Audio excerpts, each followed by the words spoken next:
Terima kasih Tan Sri Speaker. Pendaftaran bawah 15A, 868 kes permohonan dan berjaya 711, gagal 157. Di bawah 15-2, sejumlah 55 kes, 43 berjaya dan 12 ditolak. Naturalisasi bawah 19-1, jumlahnya 421 kes, 185 berjaya, 236 ditolak. Bawah perakuan atau 30-1, 2 mohon, 2 berjaya. Sejumlah yang berjaya adalah 941 permohonan daripada 1346.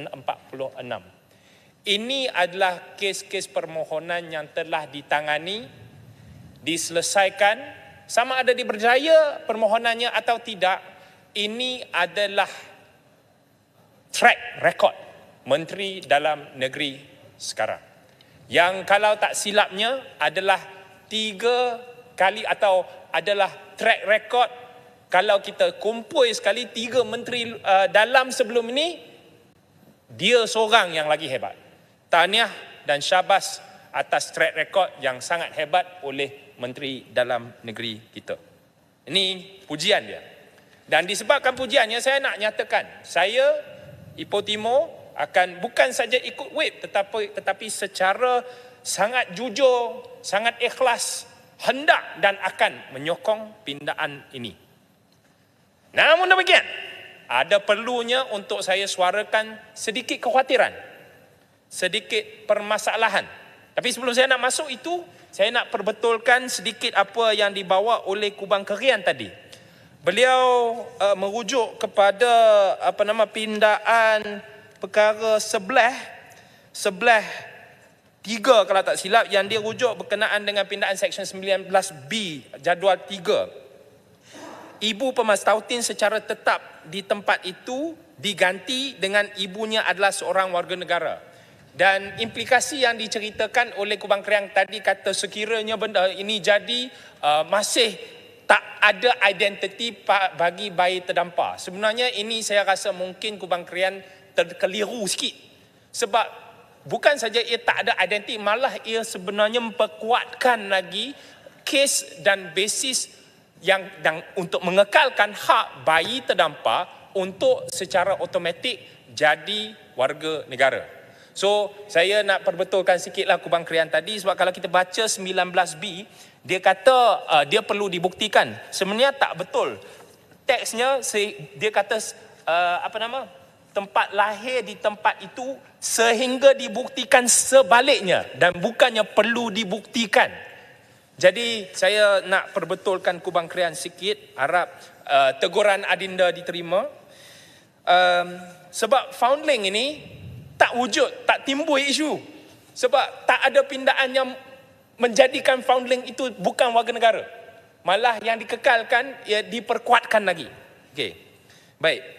Yang saya tak puas hati yang saya tak begitu sepenuhnya setuju adalah berkenaan dengan PR tak automatik jadi warga negara. Ya, saya dah dengar semua hujah.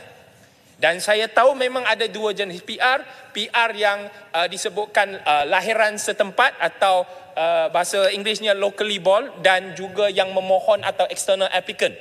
Saya tahu local born 30 lebih ribu.